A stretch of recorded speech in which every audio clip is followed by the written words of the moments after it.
स्वागत है आप सबका मेरे YouTube चैनल स्टडी विथ कौशल में। जैसा कि आप सब जानते हैं, इस चैनल पर हम आप सबके लिए लेकर आते हैं बिहार बोर्ड की 6ठी कक्षा से लेकर 10वीं कक्षा तक की पाठ्य सामग्री।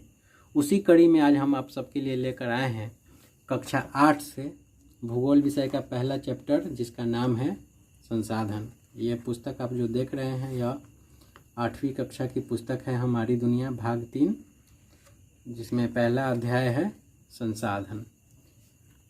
तो बने रहिए हमारे साथ इस वीडियो के अंत तक, जिसमें हम इस चैप्टर के सभी प्रमुख बिंदुओं पर बारी बारी से चर्चा करेंगे और उन्हें समझने का प्रयास करेंगे। उससे पहले अगर आप हमारे चैनल पर नए हैं तो कृपया हमारे चैनल को सब्सक्राइब अवश्य करें। तो आइए चलते हैं अपने पाठ पर।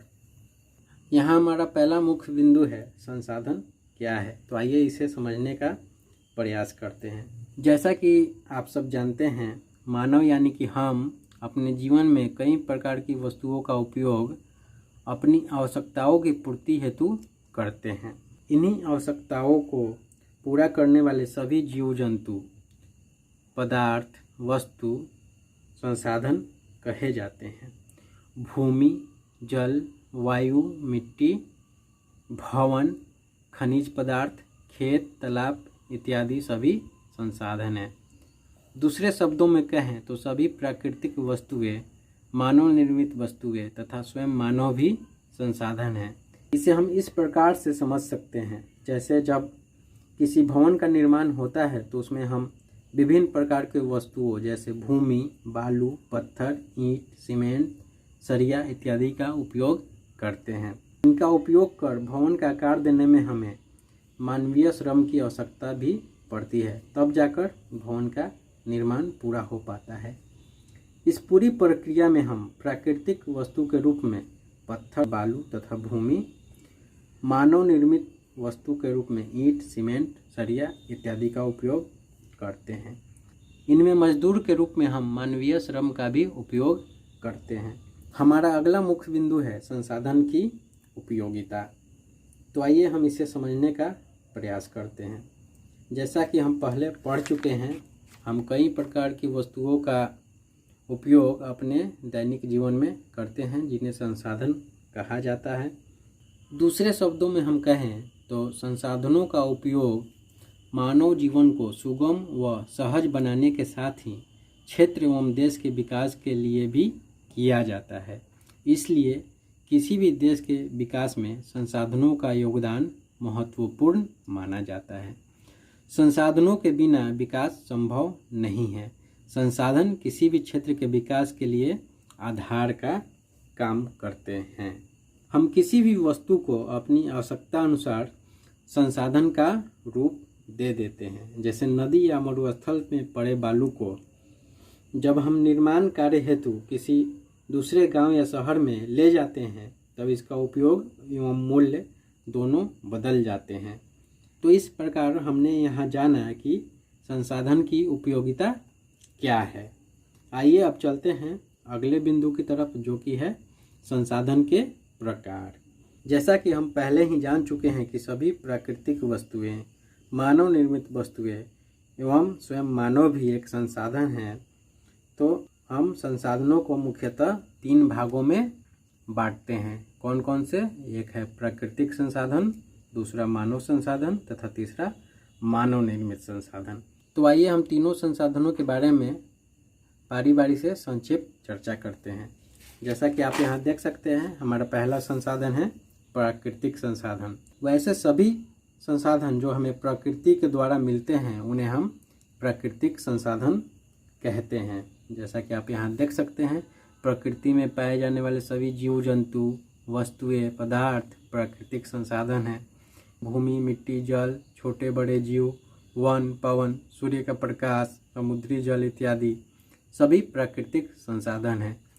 आवश्यकता एवं मांग के अनुसार इन संसाधनों का मानव अपने तकनीक एवं कौशल से उपयोग में लाता है।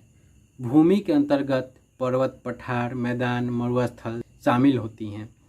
मिट्टी के अंतर्गत जलोढ़, लाल, काली एवं अन्य सभी प्रकार की मिट्टियाँ शामिल होती हैं। जल के अंतर्गत नदी, झील, तालाब, सागर एवं महासागर शामिल होते हैं। वनस्पति के अंतर्गत सभी प्रकार के घास, पेड़ पौधे एवं झाड़ियाँ शामिल होती हैं। इसी तरह से जैविक संसाधन के अंतर्गत सूक्ष्म जीवाणुओं से लेकर बड़े बड़े जीव जंतु भी शामिल होते हैं। खनिज संसाधनों के अंतर्गत विभिन्न प्रकार के खनिज पदार्थ जैसे लौह अयस्क, तांबा, मैंगनीज, अभ्रक, कोयला, पेट्रोलियम, प्राकृतिक गैस इत्यादि शामिल होते हैं। दूसरा हमारा संसाधन है मानव संसाधन। जैसा कि हमने पहले पढ़ा, मानव खुद एक संसाधन है जो सभी संसाधनों का निर्माण एवं उपयोग दोनों करता है।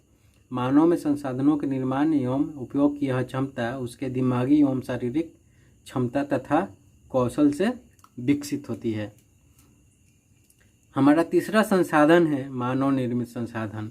तो आइए इसके बारे में हम चर्चा करते हैं। मानव अपने श्रम से कई प्रकार की वस्तुओं का निर्माण प्राकृतिक वस्तुओं के स्वरूप एवं गुण में परिवर्तन लाकर करता है, जैसे भवन, रेल, सड़क, कपड़ा इत्यादि। हमारा अगला मुख्य बिंदु है प्राकृतिक संसाधनों का वर्गीकरण। तो आइए हम इसे समझने का प्रयास करते हैं।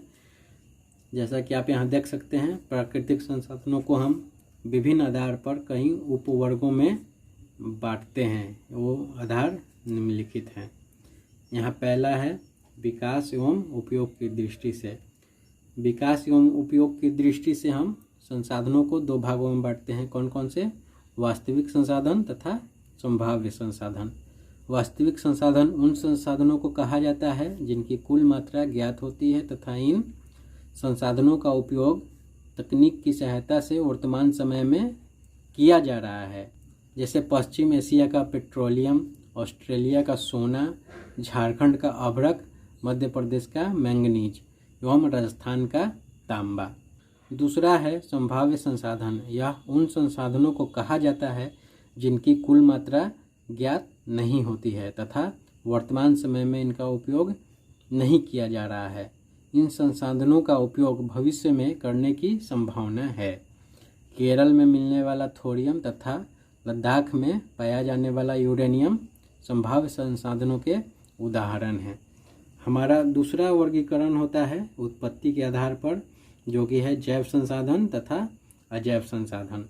तो यहाँ हम देख सकते हैं जैव संसाधन के अंतर्गत सभी सजीव शामिल होते हैं, जैसे पेड़ पौधे, वन जीव जंतु इत्यादि, जबकि सभी निर्जीव वस्तुएं अजैव संसाधन हैं। उदाहरण के रूप में खनिज, चट्टान, मिट्टी, भूमि, खेत, तालाब, नदी, झील इत्यादि।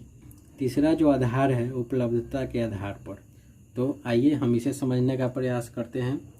उपलब्धता के आधार पर भी प्राकृतिक संसाधनों को नवीकरणीय तथा अनवीकरणीय संसाधनों में वर्गीकृत किया जा सकता है। जैसे नवीकरणीय संसाधन वैसे प्राकृतिक संसाधनों को कहा जाता है जिनकी पुनः पूर्ति प्राकृतिक रूप से होती रहती है, फलतः यह खत्म नहीं होते। सूर्य की किरणें एवं पवन ऐसे ही नवीकरणीय संसाधन हैं। दूसरा है अनवीकरणीय संसाधन। अनवीकरणीय संसाधन वैसे संसाधन हैं जिनके भंडार सीमित हैं तथा एक बार उपयोग में आने के बाद उनके पुनः पूर्ति में हजारों लाखों वर्ष लग जाते हैं। सभी प्रकार के खनिजों जैसे लोहा, कोयला, पेट्रोलियम, अभ्रक इत्यादि अनवीकरणीय संसाधन हैं। यहाँ इस बॉक्स में आप देख सकते हैं जल और वन वैसे नवीकरणीय संसाधन हैं जिनके भंडार या पुनः पूर्ति में मानवीय हस्तक्षेप के कारण रुकावटें आती हैं। यदि इन संसाधनों के प्रति मानव हस्तक्षेप कम हो जाए तो वे स्वयं ही पुनः पूर्ति में लग जाएंगी। प्राकृतिक संसाधनों के वर्गीकरण का अगला आधार होता है वितरण के आधार पर। जैसा कि आप यहाँ देख सकते हैं, वितरण की दृष्टि से प्रकृति में पाए जाने वाले सभी संसाधन सर्वत्र उपलब्ध एवं स्थानिक प्रकार के होते हैं। प्रकृति द्वारा हमें कुछ ऐसे संसाधन दिए गए हैं जो सभी जगह पाए जाते हैं, जैसे मिट्टी, पवन। इन्हें सर्वत्र उपलब्ध या सर्वव्यापक संसाधन कहा जाता है। कुछ ऐसे भी संसाधन हैं जो निश्चित स्थानों पर ही पाए जाते हैं, इन्हें स्थानीय संसाधन कहा जाता है। कोडरमा में पाए जाने वाला अभ्रक, जादूगोड़ा में मिलने वाला यूरेनियम तथा छोटा नागपुर क्षेत्र में पाए जाने वाले कोयले। प्राकृतिक संसाधनों के वर्गीकरण का अगला जो आधार है वह स्वामित्व के आधार पर। इसे हम 3 भागों में बांटते हैं: निजी, राष्ट्रीय एवं अंतर्राष्ट्रीय संसाधन। जब कोई भवन, भूमि या जलाशय किसी व्यक्ति के स्वामित्व में होता है तो वह निजी संसाधन होता है, लेकिन जैसे ही उसका नियंत्रण किसी राष्ट्र या सरकार के अधीन होता है तो वह राष्ट्रीय संसाधन कहा जाता है।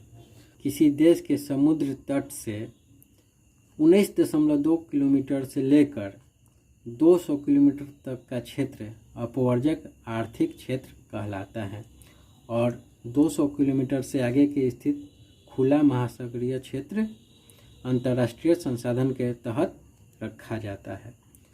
हमारा अगला मुख्य बिंदु है प्राकृतिक संसाधनों का वितरण एवं उपयोग। जैसा कि आप यहाँ देख सकते हैं, पृथ्वी पर भूमि, मिट्टी, जल, जीव जंतु, वन, खनिज पदार्थ, सूर्य का प्रकाश, नदी, सागर, पवन इत्यादि सभी प्राकृतिक संसाधनों का वितरण इस पृथ्वी पर है, परंतु यह वितरण काफ़ी असमान है, जिसका प्रमुख कारण है स्थल रूप में भिन्नता का पाया जाना। जैसे कहीं पे पर्वत है, पहाड़ है, पठार है, कहीं पे मैदानी भाग है, कहीं मरुस्थल है, कहीं दलदली जमीन है। स्थल रूप की इस भिन्नता के कारण पहाड़ों एवं पठारों पर वन का वितरण अधिक मिलता है, तो वहीं मरुस्थल में बालू के ढेर अधिक मिलते हैं। पहाड़ों, पर्वतों, पठारों पर नदियों की अधिकता होती है, जिसके कारण वहाँ जल की उपलब्धता बनी रहती है, जबकि मरुस्थलीय क्षेत्र में जल की उपलब्धता बहुत ही कम होती है। अक्षांशीय विस्तार, समुद्र तट से दूरी, समुद्र तल से ऊंचाई तथा स्थल रूप में भिन्नता के कारण सभी प्रकार के संसाधनों का वितरण इस पृथ्वी पर असमान रूप से पाया जाता है। उदाहरण के लिए विषुवतरेखीय क्षेत्र में सूर्य का प्रकाश सालों भर एक समान रहता है, जबकि उत्तरी गोलार्ध और दक्षिणी गोलार्ध में जाने पर इनकी उपलब्धता घटती चली जाती है। जहाँ तक प्राकृतिक संसाधनों के उपयोग का संबंध है, यह तकनीक की उपलब्धता तथा आवश्यकता पर निर्भर करता है। विश्व के कई ऐसे देश हैं जो प्राकृतिक संसाधनों से तो संपन्न हैं, किंतु उनके पास इन संसाधनों के उपयोग की तकनीक उपलब्ध नहीं है, जिससे वहाँ के संसाधनों का भरपूर उपयोग नहीं हो पाया है। दूसरी ओर जिन देशों के पास प्राकृतिक संसाधनों के उपयोग की तकनीक उपलब्ध है, वे इन संसाधनों का भरपूर उपयोग कर रहे हैं।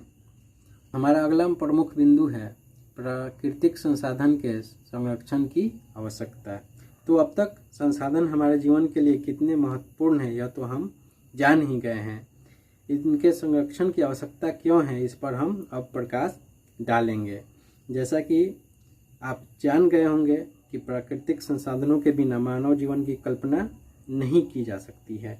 हमने अपनी आवश्यकता पूर्ति के लिए इन संसाधनों का इतना अत्यधिक दोहन तथा अविवेकपूर्ण उपयोग किया है कि या तो वे उपयोग के लायक नहीं हैं या उनका भंडार समाप्त होने की ओर अग्रसर है। भविष्य में इनके भंडार खत्म होने की पूरी आशंका भी है।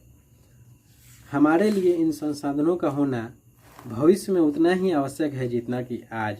पृथ्वी पर सतत जीवन चलता रहे, इसके लिए यह आवश्यक है कि हमें अमूल्य प्राकृतिक संसाधनों का समुचित उपयोग सुनिश्चित कर इसे भविष्य के लिए संरक्षित करें।